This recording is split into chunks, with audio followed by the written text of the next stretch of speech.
The Oscars are this week, so I thought I'd go over the Best Picture nominees and some other categories that specifically toots my horn. The Oscars have been trying to be relevant since the recent trend is hard to deny. Not showing a few categories is not how they're going to break this trend, and honestly these hosts are probably not the way either. If you want non-film buffs to watch the Oscars, I mean there are so many other routes you could go for a host. I don't know man, make The Rock host it. Man, I'd watch that. You can always dismiss the Oscars by saying it's just an award show, who really cares? But these award shows are actually so important. This is how indie artists get their funding a lot of the time. You don't think the Parasite win had some sort of influence on older demographics that don't usually watch foreign films? So what's got a chance at Best Picture this year? Well, the narrative all year has been Belfast is sweeping, but Belfast really underperformed at the Oscar nominations this year. And Power of the Dog has been overperforming. I'd bet good money on Power of the Dog winning the award, but I am not here to make predictions on the night, even though I will on my Twitter. I just like to go over a few categories and talk about snubs and who I think should actually win.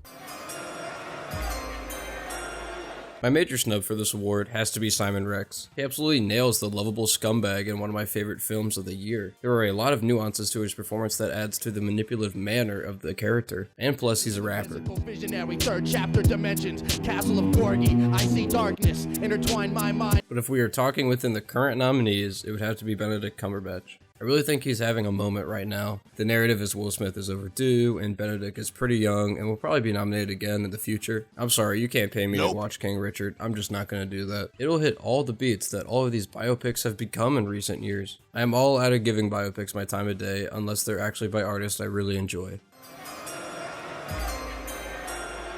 I'm extremely excited about Penelope Cruz actually getting in for Parallel Mothers because the entire film is carried by her performance. The performance is very reaction based and most of the highlights of the film is her reacting to news. She is still not my winner though, it's still Kristen Stewart. Yes, I am part of her mob. No, I don't like her in any other movie I think she's ever been in. This performance is not like the others, and her delivery encapsulated the character perfectly. I don't know much about Princess Diana, and I don't think you need to know anything about her coming into this movie. This is her own thing and she totally owns this. Renee would be my snub, but it wasn't like I was expecting anything anyways. Currently, my favorite movie I've watched in 2022 has been Worst Person in the World. I enjoyed Power of the Dog, and I really loved all the performances, but I just don't see why Jesse Plemons or Cody are getting nominated here. I know Cody is going to end up winning most likely, but I didn't walk away from that movie absolutely floored by these two. I don't really have a strong opinion on anyone in this category besides Troy Kotsur, as he was really one of the only things I deeply enjoyed from Coda. Otherwise, it was just your typical crowd pleaser to me. Give it to the lad, he's been in the industry for a while and his reaction would be awesome. And I want justice for Paul Raci from Sound of Metal. My big snub would be Mike Feist. I don't know, I prefer him over Troy, but some of the most memorable scenes from West Side Story all came from the supporting roles. The lock of the night's probably Ariana DeBose here, and she'll definitely win it. She is a crowd stealer in West Side Story, and it's a fairly complex role too. Don't care about anyone else in this category. Obviously, Ruth Negga got snubbed. I got to see Passing all the way in 2020, and somehow I still remember how much her performance stole the show. She was the driving force, not to take anything away from Tessa Thompson, but Ruth was definitely the show stealer here that should typically win this type of award. I'm really impressed with this category this year. These are 5 solid nominations. I'm a huge Dune stan, but I wouldn't be mad if it lost to Power of the Dog, Macbeth, or even West Side Story. I will be happy for whoever the winner is here, but you know, the Dune agenda. Okay, this is really the first huge snub that I'm still angry about. No Denis, are you serious? What?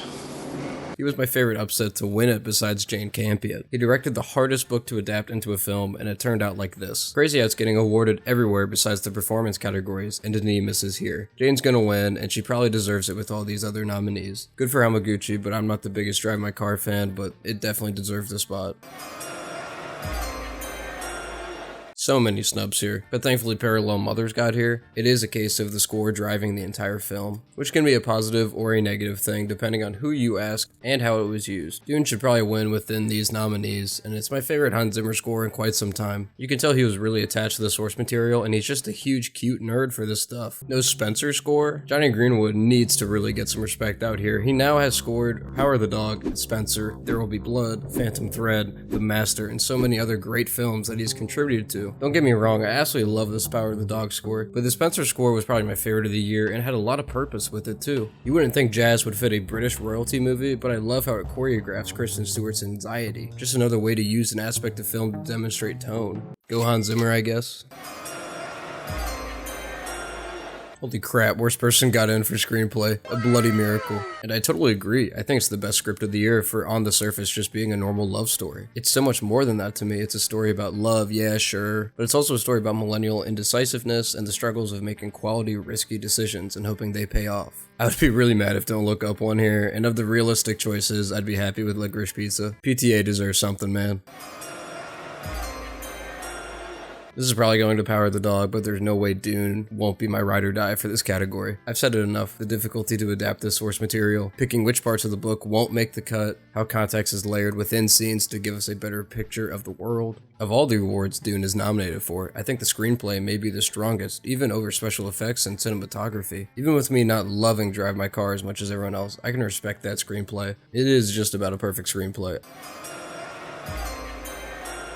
Power of the Dog is probably winning, but I would rate this in the middle of all the nominees. I enjoyed Licorice Pizza, Dune, Drive My Car, West Side Story way more, honestly. I'd be most happy if Dune won, just to see Denis get some credit for this perfect filmography he has now. Drive My Car would be absolutely insane for foreign cinema once again, but it looks like it'll need director and screenplay. Licorice Pizza would be kind of annoying just because PTA has made so many films that are much better than this. This shouldn't be the one he wins for. I love award season. It's a bit of a guilty pleasure of mine. What snubs did you hate to see? Got any dark horses? My ride or die will forever be Dune this season. At least worst person in the world can win something, right?